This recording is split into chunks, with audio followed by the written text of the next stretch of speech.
This morning we're going to look at a book in the Bible I don't think I've ever had a message out of. It's the book of Joel in the Old Testament. It's going to be a little bit hard one to find. Let me help you find it.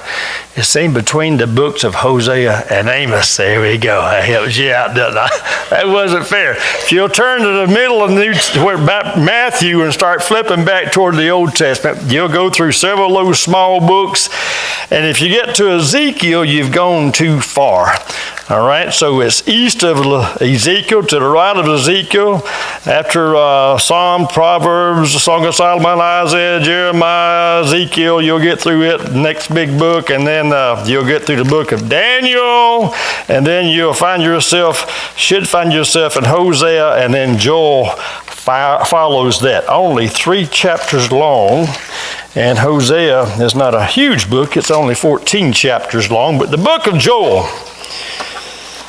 I try to get inspiration for these messages. I don't just try to pick out something. Let's see, I believe I can make a message out of that. I can see a point there. It don't quite work that way. That's some of it, but I try to seek God. I try to tune myself up to Him and make sure my life is as best it can be and as best I know how to surrender and say, okay, God, what do you want for me to deliver to your people at Hillside Church this coming Sunday or in the weeks to come? And sometimes I know weeks in advance where He's leading me, what book of the Bible.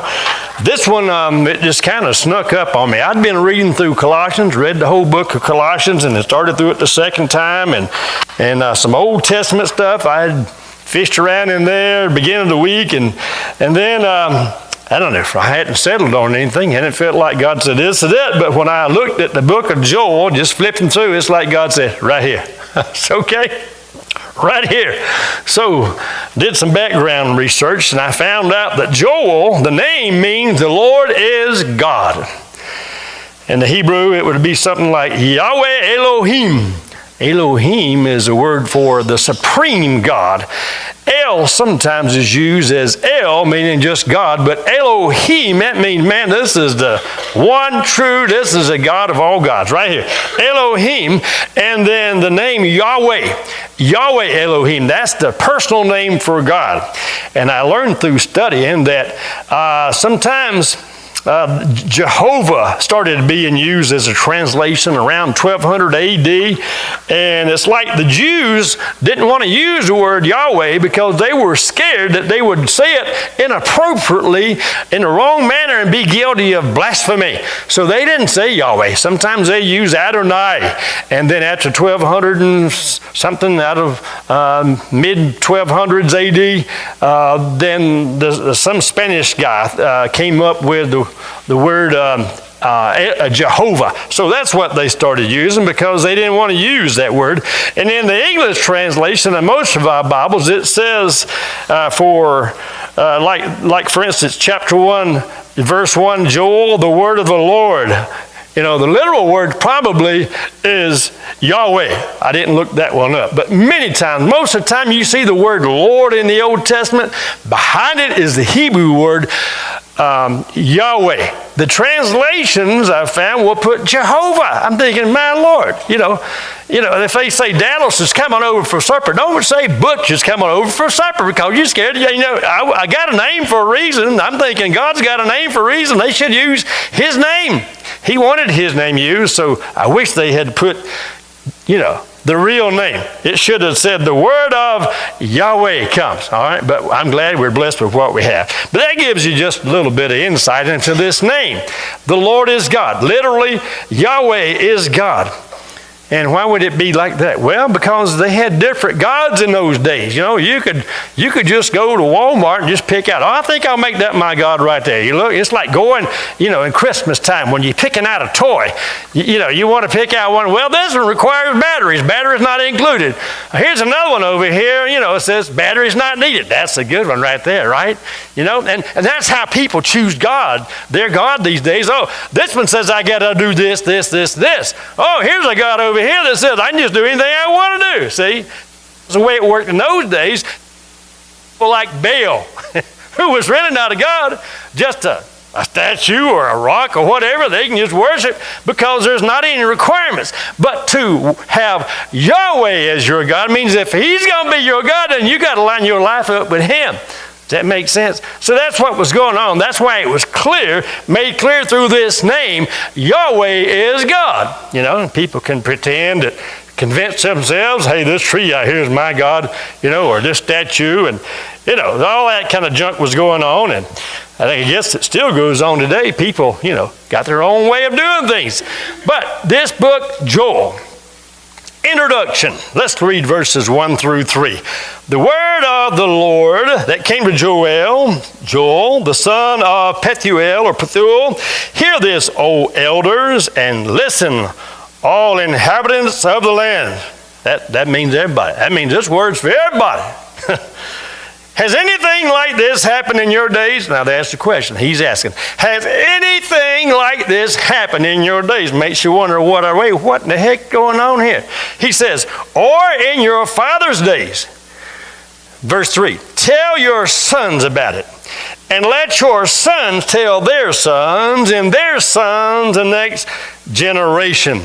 So he basically said, look, there's something going on, and you need to tell your children about it. You need to tell your grandchildren, and then you need to tell your great-grandchildren about it, you know, in the days to come. Well, let's look at the situation that he's talking about. He starts describing things that's going on to let you know, but you know, he's saying, look, there's something going on. You need to tell everybody about it, and you need to tell all your kin folks about it. Something important's going on. In verse 4, what the gnawing locust has left, the swarming locust has eaten. And what the swarming locust has left, the creeping locust has eaten. And what the creeping locust has left, the stripping locust has eaten. Boy, these locusts bad dude, aren't they? These things done come in. 4 groups of them done come in. And he said, look, there was a plant here one time, basically, and everything was good until that first locust come along. He about cleaned it out. Then the next one cleaned it up some more, and the third one decided he stripped some more. And when that was all gone, all that was left, this 4th locust comes along and just finishes it off. So that's the situation. It kind of gives you an insight. Hey, must be something going on here. And then we see in verse number 6, for a nation has invaded my land, mighty and well outnumbered. I bet Biden was their president. He was just letting all these illegals in. That was probably, and I wonder if that was going on back then. But this nation had invaded. We got nations that's invaded us. He says its teeth are the teeth of a lion, and it has the fangs of a lioness. All right? Look at verse 7. It has made my vine a waste, and my fig tree splinters. It has stripped them bare and cast them away. Their branches have become white. I guess all the bark and everything on it peeled all off. Now just a white branch is left, meaning there's no food left there. So we see a combination here, insight. Let's go ahead and read verses 9 through 12. Are you getting the picture? Things are kind of bad. Food supply has been disrupted. See?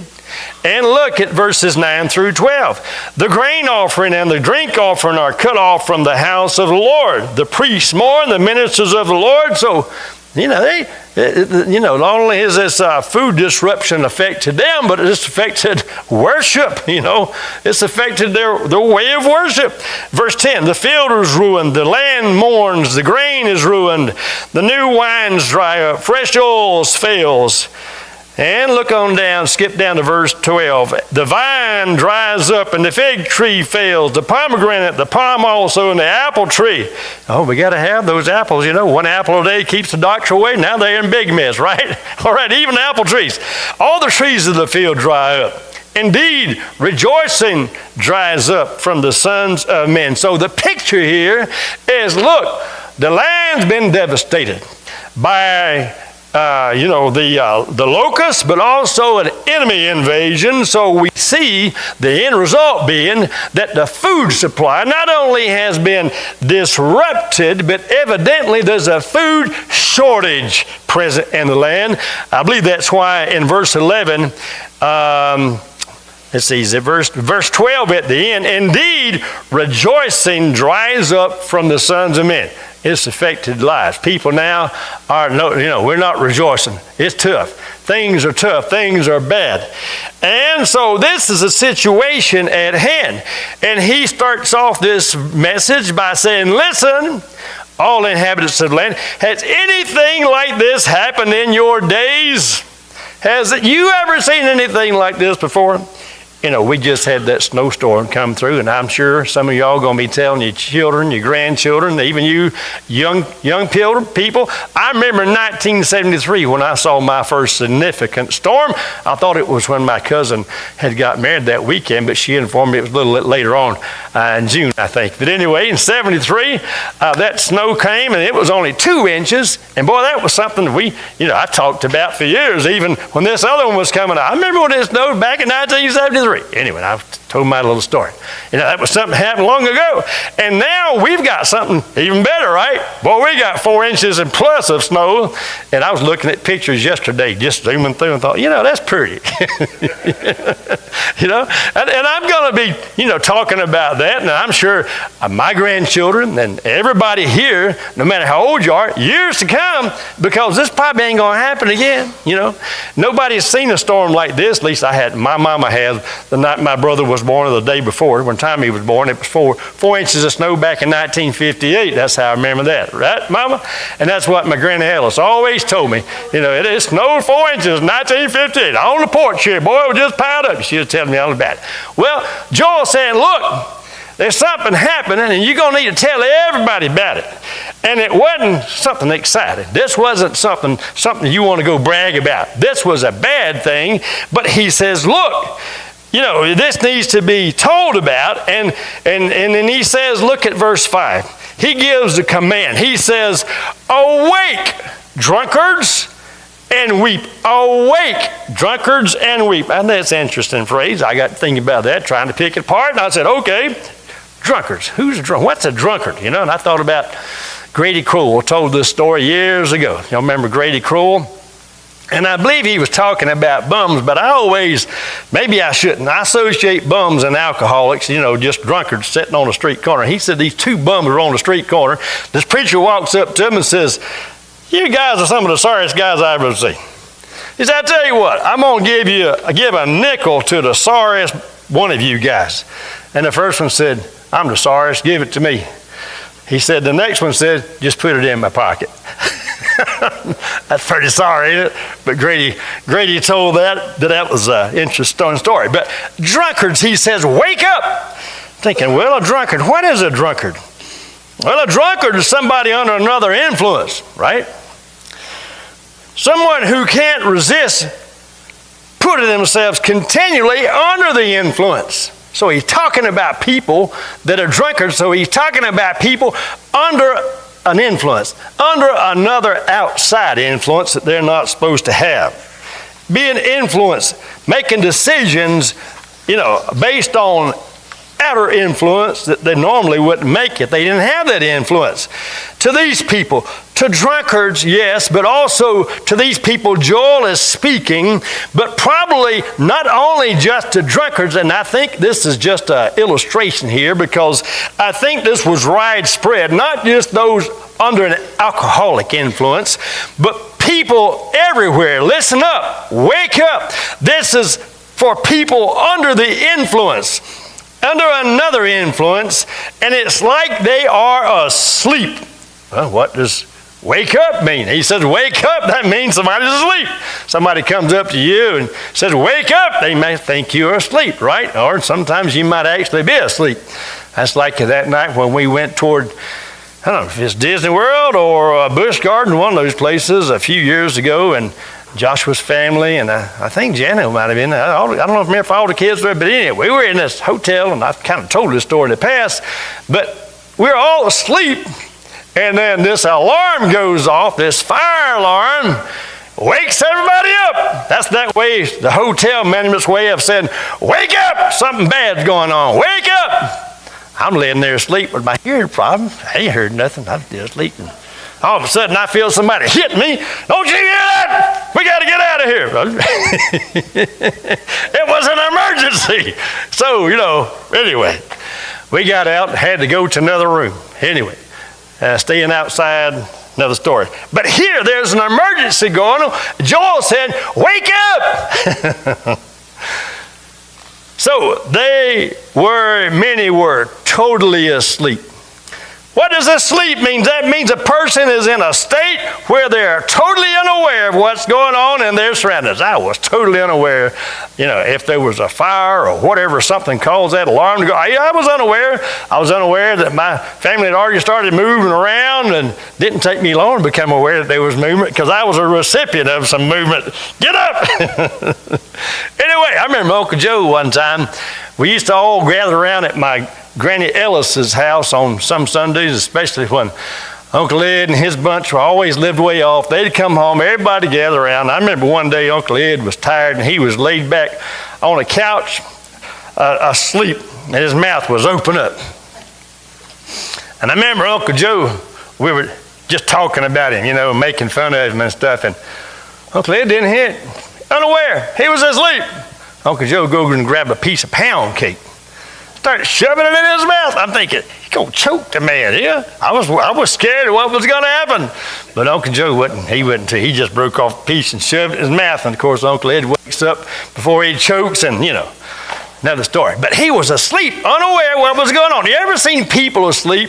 And some of you might have done this before. And I've heard of people when they're asleep, some of their friends taking and putting shaving cream all in their hand. Just feeling the hand up.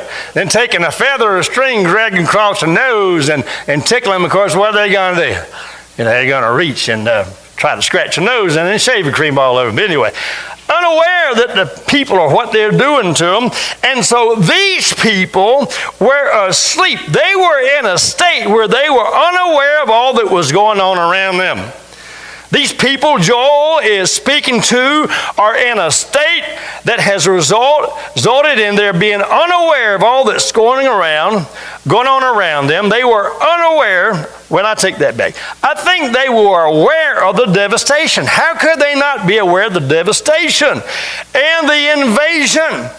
But they were unaware that this was the judgment of God. That's what they were. See, they were spiritually asleep. He wasn't saying, wake up from your physical sleep. He was saying, wake up because you're spiritually asleep. There's something going on right in front of your eyes and you're not seeing it. Totally unaware. So these people had been aware of an enemy invasion.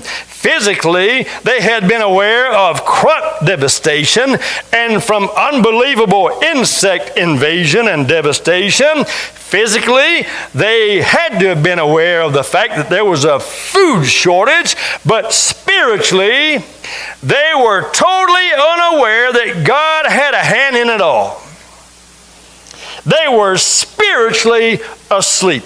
They were spiritually under another influence. They were calloused by Satan, all his demons, and all the demonic cohorts. And in Joel's day, God was up to something. And it wasn't good. And the people were oblivious to it.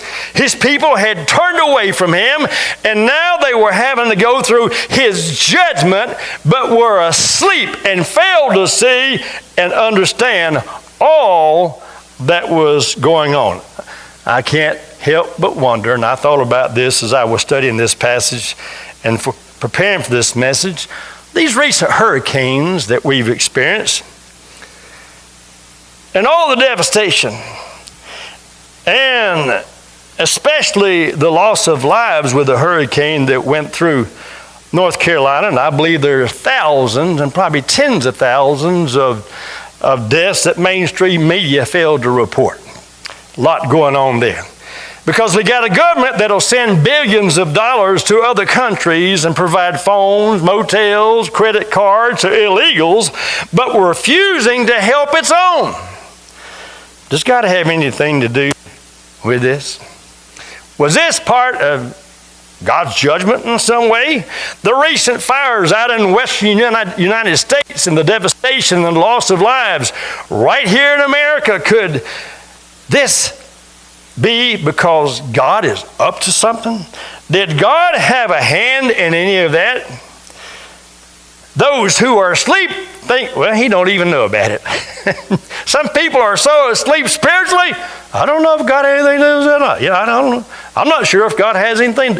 Never thought about it. Does God have anything to do with nature? Is he aware of what goes on? People that are spiritually asleep, that's just the way they are. They just go on, oh, well, yeah. My car just got messed up. Well, I'll just go take out a loan, get me another one, and just keep on going. Spiritually asleep, unaware of what God may be up to. And to these people, Joel was saying, wake up! And I believe in the New Testament days, today, Romans 13:11 says, for now it is high time to awake out of sleep, for now is our salvation nearer than when we first believed. Not only with the hurricanes, and I can't say God hadn't told me this is my judgment, okay? He hadn't told me that. But I know that I've been awake, and if he wanted to tell me that I'm ready to receive it.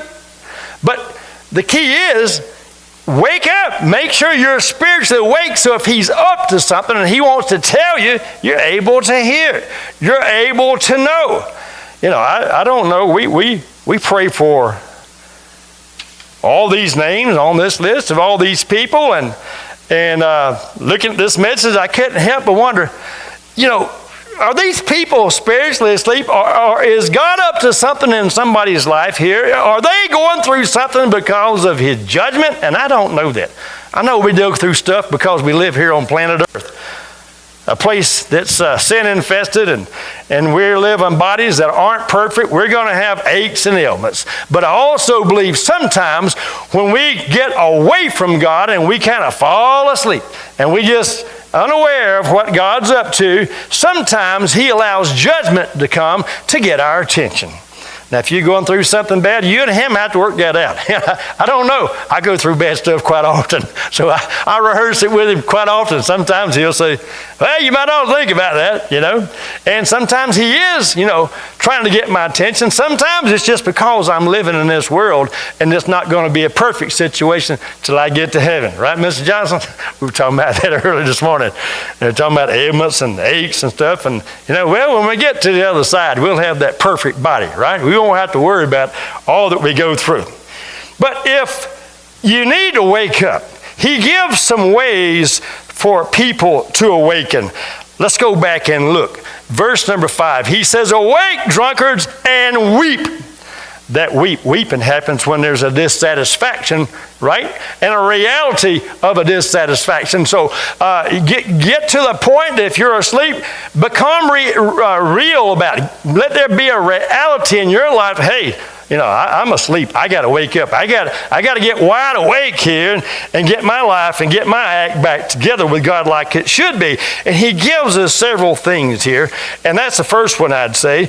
And then, wake up. Just come to yourself. That's going to be a decision. Wake up. You got to decide, I need to wake up. And in verse 8, he says, wail.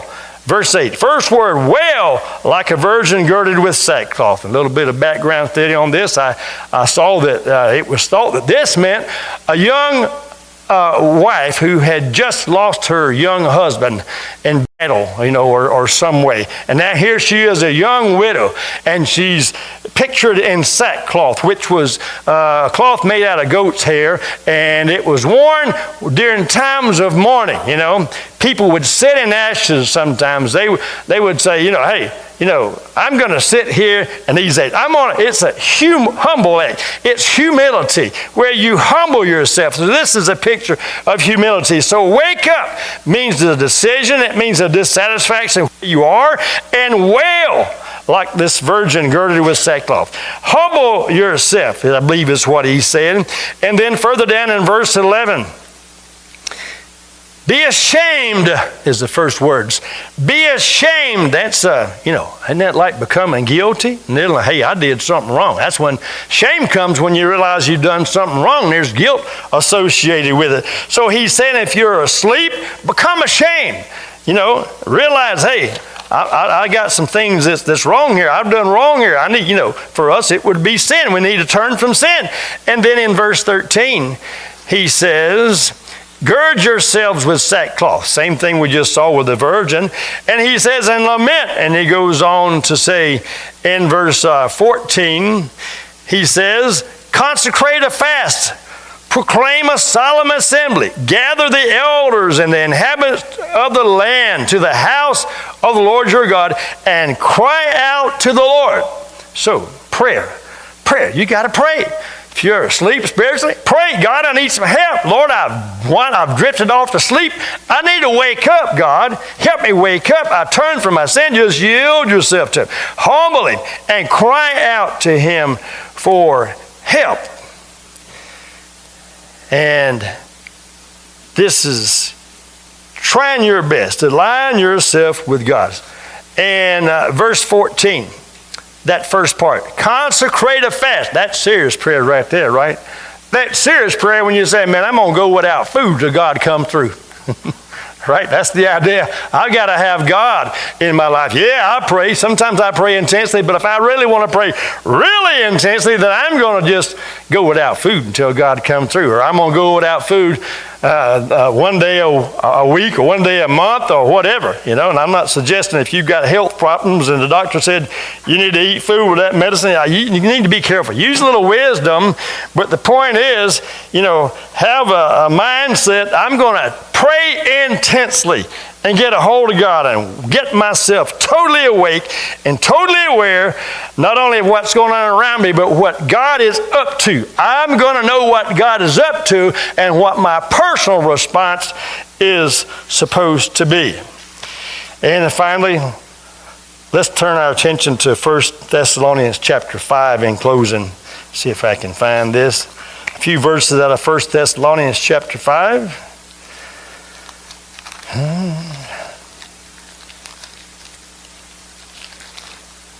In verse 1, he says, now to the times, or as to the times and epochs, brethren, you have no need of anything to be written to you. For you yourselves know full well that the day of the Lord will come just like a thief in the night. Now, I said in closing, but I got to bring up a very important point here. That is, he's telling these people, going back to Joel, he's telling these people, wake up, but he's not saying, wake up because of the judgment at hand, but rather he's pointing them to the next judgment. Look at verse 15, chapter 1, Joel. He says, alas, for the day of the Lord is near, and it will come as destruction from the Almighty. So he's saying, look, we got something bad going on, but you hadn't seen anything yet. Yes, this is a bad time. Yes, there's destruction, but wait until the day of the Lord. That's what you got to prepare for, because that's the one that's going to wipe you out completely. This first day of judgment was a day of devastation, but the next judgment will be a day of annihilation. See? With the first judgment that's going on, attacks on and destruction of things. But on the day of the Lord, attacks directly on and destruction of people. See? See the difference? So he's saying, awake out of sleep. And when that day comes, it's not going to be good. And here's the point of all this. You are not properly or completely prepared for a present day of judgment until you prepared for the final day of judgment, the day of the Lord. So with that backdrop, Paul says in 1 Thessalonians chapter 5, he says in verse 2, for you yourselves full well know that the day of the Lord will come just like a thief in the night. While they are saying peace and safety, people that are asleep, and destruction comes upon you, it'll come suddenly like labor pains upon a woman with a child, and they will not escape. And he says, but you yourselves, brethren, you're not in darkness that the day would overtake you like a thief. For you are all sons of light and sons of day. We are not of night nor of darkness. So then, let us not sleep as others do, but let us be alert and sober. For those who sleep, do their sleeping at night. And those who get drunk at night. But since we are of the day, let us be sober. Let us put on the breastplate of faith and love as a helmet, and hope of salvation. For God has not destined us for wrath, but for obtaining salvation through Jesus Christ, who died for us, so that whether we are awake or asleep, we will live together with him. Therefore, encourage one another and build one another up, as you also are doing. So Joel says, wake up.